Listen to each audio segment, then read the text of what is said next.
Magandang araw mga kagrasyas. For today's video, kasama natin si Biyahero Droreb. Tatanungin natin siya. Droreb, ang buto sa aso at tinig sa pusa. Ano sagot? Ano? Kayo guys, alam nyo ba? Paki-comment naman kung alam nyo. Gusto nyo malaman ang sagot? Tapusin po ninyo ang video na to.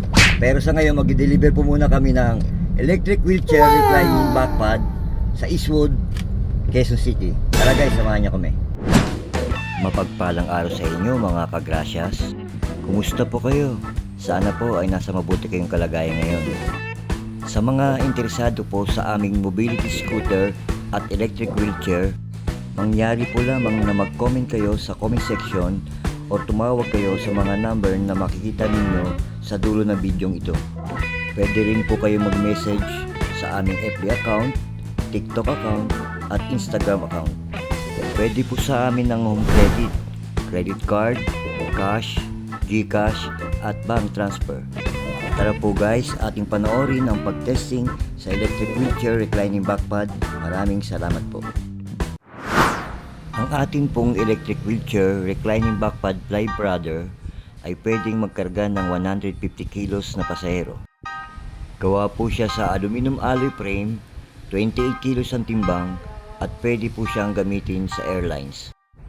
Kaya po niyan tumakbo ng 15 kilometers to 20 kilometers sa isang full charge. 3 hours to 5 hours ang kanyang charging bago siya ma-full charge.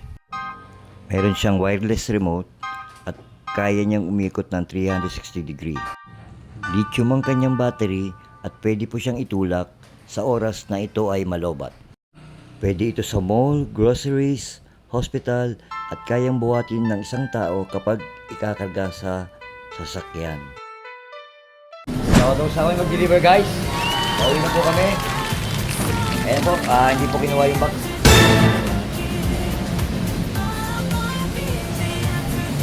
Tatanungin naman po natin si Droreb. Maulan.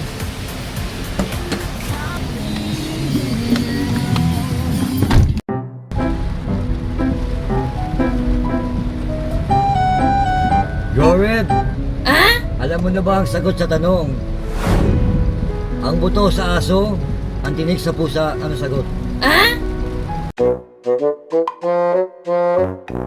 Hayop. Mali. Ang tamang sagot ay damo. What? Ano ba yung sagot? So yun lang guys. Thank you for watching. Salamat sa suporta. Ingat kayo guys.